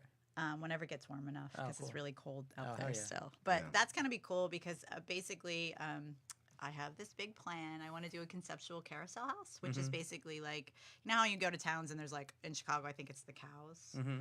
So I want to Oh, yeah. I want to cast carousel horses and give them to different artists and then put them all together in the carousel, have musicians make calliope music, make fiber artists make the shape. Mm-hmm. But, all comes down to money. I realized how much that costs and pricing it out. I'm like, oh, so that's another thing that comes down to money, Yeah. So in the interim, since I don't have that kind of money, Madison's been kind enough to be like, hey, as long as you upkeep the place and, make sure that there's something fun for people to do that's free, that's cool. So Cool.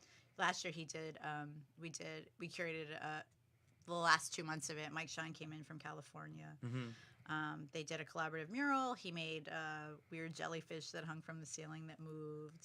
Then we had another artist from Italy who did really beautiful banners, and she put hers up. And so when you walked in, it was just confusing because you're like, I'm not sure what I'm supposed to be doing in here. And you'd just see people walk around like, I want to be in here. It feels good. I just don't know why. So I feel like this year we have to like, people like purpose, and they don't understand just walking into a place to just have a moment.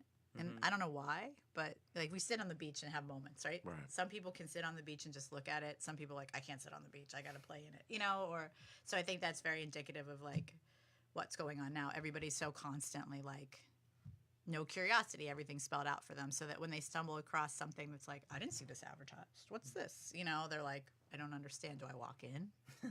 I think, though, that goes more to expectation. Like, everybody, what is your expectation for me when I walk into this place? Yeah. Because if I know that there is none. Yeah, there's none. But that's never. When is that ever the thing that somebody's always trying to sell you something or tell you about something or direct you or get your attention. In this space, there's none of that. Yeah. And so I think if that was known more, people would be a little bit easier to get into that. Yeah. I would love to be able to take a space and make it. I don't know if you guys know what Meow Wolf is, but it's basically art installation. It's all artists. They all donate. Well, they now get paid, but they make this. It's kind of like an adult fun house. You don't know what you're doing there. You just know you're walking through it and you're engaging with this art and stuff. And I would love to do something like that here, because I feel like what happens, I have to wait in line and get a reservation at a restaurant. I'm going into this bar. I have to have this outfit on. Like, there's nothing like you're saying, which is just like, just be here. Yeah. Like, not to be hippie again, but like, it's too late. I know we're too far gone, but like, be in the here and the now. You know what I mean? Like, just exist, hang out, check it out. Like, people don't understand that. They're like, I feel like the one nice thing is people are like, I feel like I should give you something, and I'm like, we could barter. And they're like, you know. So that's kind of cool to see people confused. Because I hope that it like changes their day. You know what I mean? At the end of the day, it's like if people are going to be curious, then I'll give them a chances to be curious, because what kind of world do we live in if we're not curious? So you're saying that the next time that I'm walking up and down Cookman, which is almost every day since I live 2 blocks away. Where do you live? I live in Monroe Towers. Oh, cool. You live. No, I shouldn't have said that on the air. You live at the Dark Star. Now I should do. Now they know my phone number. They know where I live. We can stalk you in that huge thing. Yeah, they'll find me. When Ralph told me he lived there, I'm like, dude, that's like the thing in that huge Death Star in Star Wars. They tried to make it fancy. Is it fancy? They gave up on making it. Did fancy. they? Yeah. I was like, I want to go through their junk room. Oh. Yeah, we're good. Are we? We gotta get out of here or what? Oh, I thought you guys were still streaming. That's why I was. Yeah, we are still streaming. You can come hang out. Yeah, you want to hang out? I can't grab something. It's all quiet. I'm like, why? You don't have to be quiet. But I bet the junk room there is amazing. That they did start cleaning up to eventually say put in a gym, but that hasn't happened yet. Oh. But so when I'm walking through, you're saying I should just come on into the Parlor Gallery. Walk Why around. haven't you? Because Of I'm always course. thinking, Why? because usually Ralph would say, hey, there's an event. Do you want to come with me? And I'm like, okay, I'll come with you. You can come anytime you want. I mean, openings are hilarious. People pretend like they were there to see art, and they're not. They're there to get booze. I see you, like, I'll see you sitting. I'll walk by. I'll see you sitting there. I just assume you're doing something. I'm never doing anything. What do you do? You go down to what's that thing that you go down to in Miami? Oh yeah, we go every year. We do a booth at the art fairs in Miami. Mm-hmm. So basically, once a year, the whole art world sort of ascends upon Miami Beach. It started with one big fair that has now branched off into 17 satellite fairs, which is wild to be around. Just a bunch of art. Oh my God, it is crazy. Well, just artsy people, it's like become the music festival of the art world, because it's like everybody, because now the selfie community, or not community, like everybody wants to take selfies, so they'll pay to get into these art fairs just to take selfies in front of art, which is like, why are you in front of the art? Why do you think you need to take your picture in front of the art? Take a picture of the art, not of you in front of the art. I just don't understand it. Like, I'll never understand it. I'm just like, why? Why? There's an image in front of you. Enjoy it. Yeah. Like, and so that's wild and sort of inspirational to see what people do with public art. It's really like when a town invests in that sort of idea of like, we are going to be an artsy town and we're going to donate this part of the property to this. It's pretty rad. It's like, so do you go down there and like, is it more? Do you go down there more to find artists or to let artists know about your gallery? Like, how does that work? I mean, basically what happens is you go down there and you're in hopes that, in 6 days, we will see more people come through these fairs because it's like a convention hall. Essentially, it's a tent on the beach with 200 galleries from all over the world. And you'll have more people in that week than we'll have all year in Asbury Park. I think I counted last week we had 16 people come in the gallery in 40 hours. So you have to do something, and they're so expensive, you kind of have to pick and choose which one to do. Miami seems to be the biggest. It's also hard to get attention. The last 2 years we've been taking Pork Chop's work down because he's doing this sort of esoteric work that I think inside of the whole aspect of like a lot of people selling like derivative pop art, it's really interesting to come across something you don't understand. So then it lends itself to what is this and what are you doing and where are you at? And I can't tell you how many people don't know Asbury Park. Really? Wow. And I was like, it's kind of nice. Yeah. And no one knows it. They're like that. Well, I mean, the people that do either know it because Danny DeVito's from here. Yeah. Or Bruce Springsteen. I didn't even know Dan DeVito was from here. Oh yeah, he lived on 2nd Avenue. Boom. I know Wendy Williams is from here. Yeah. Yeah. Oh, poor Wendy Williams. I know. Yeah, I just read about that today. That's so sad. She's taking care of herself, though. But at least she's taking care of. But so sad. Yeah, I don't like. It's so funny. I talked to my My dad show has been talking about everything. My dad was so like he's retired. He sits at home. He watches TV, and he started watching Wendy Williams, and he's like, she's off the air. I don't know why. Like she used to be on there every day. How you doing? That's so sweet. And then I read about it today. I'm like, wow. I hope she's taking care of herself. I know. You know? Jack Nicholson is from Neptune City. I didn't know that. There's so many like famous people from. It's the Vortex. It's the Vortex. Yeah. I wish I knew more about it. Crispin Glover told me something else about it too. That's another one. Did where you go I'm to like, that? I didn't know. I didn't. Oh my god, that was literally. Is he just always on? Like, is he just always just? That character that you see of him, McFly, or what you see in American Gods, is Crispin Glover. That's like, wild. when I emailed him about at that point I emailed him to see if he would bring his movie to Asbury Park, and he said yes because he's such a theater aficionado that he asked me what kind of cameras were in it since it was a vaudevillian theater or projectors. And at the time the Baronet had arc light projectors, which is basically that's what lit the cameras, like a light like a fire inside of it. So when I told him that, he was like absolutely. And so then that's what got him. Yeah. And so I had told the developers at the time, like, it was in an active theater. I was like, I'll go to the city and get an occupancy for the weekend. I'll clean it up. I'll do this. I'll do that. And they were like, cool. And I had to find somebody to run the projectors because they were so old. But this is so terrible, but I'll tell the story really quickly. But we couldn't get the projectors to work. I was sitting there with Crispin Glover, who basically I had two friends that were super fans of him, so they picked him up at the airport. And then when they were holding a sign for him, like and he was like, "Hello, ladies," and they're like, "Hello, Crispin," and he put his bag down and looked at them and made them carry his bag. Yes, that's what you do. And then he got in the back seat, and you'll sit in the front, right? And they're like, "Yeah, we'll sit in the front and drive you to Asbury Park." And so when I said, "How'd it go? How was he?" and they're like, "Crush over." And I was like, he's just from a different time and place. Like, like he's had a different experience. I mean, I think he dates like some sort of royalty from Czechoslovakia or something. Oh, wow. Yeah, like if you look at his Instagram, he's like in a castle with like that's what peacocks and stuff. Yeah, so basically I was sitting in the Baronet with Crispin Glover, this older gentleman that's like a blue-collar guy with, I like to remember him with a cigarette coming out of his mouth, who was running the projectors.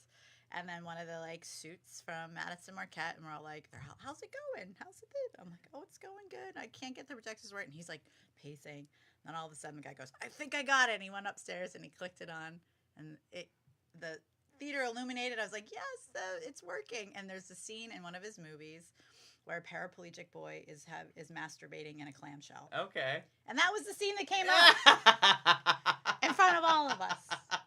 Madison Marquette. And I just turned around and walked out. Because I didn't, like, I am at a loss of words, and I'm never at a loss of words, ever. And so that became the 3-day journey with Crispin Glover. He made me pay him up front for everything because he believes in the curse of the vaudevillian. If you don't get paid before the show goes on, something could happen to the show. So I had to pay him up front. He had to eat red clam sushi for lunch every day that he was here, so I had to find a restaurant that had red clam sushi in 2008. Good luck. He had 4 papers he had to read before he started his day. He had to eat in silence. Like, whoa. authentically the most bizarre, wonderful, strange human being I've ever met. That's crazy. Yeah. But I was like, oh, yeah, we had Crispin Glover in this abandoned theater, and he did a Q&A for 2.5 hours. Oh, man. For his movie. That was one of the, knocking that down, then the fast lane. Like, it just all kind of just started, Yeah. But it's time for some new stuff, So I'm glad that you came in. So, it took a while for us to converge.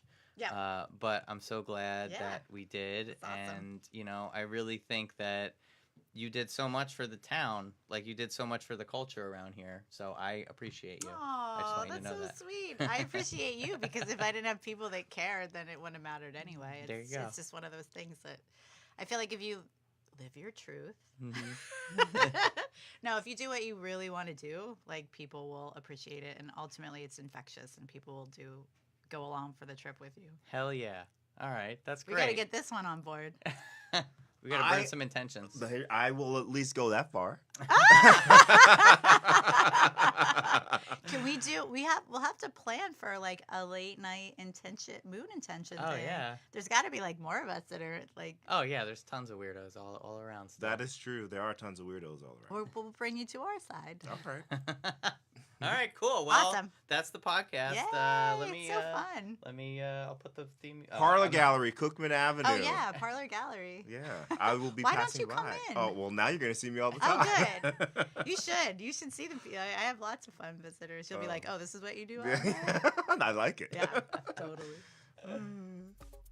This is so fun.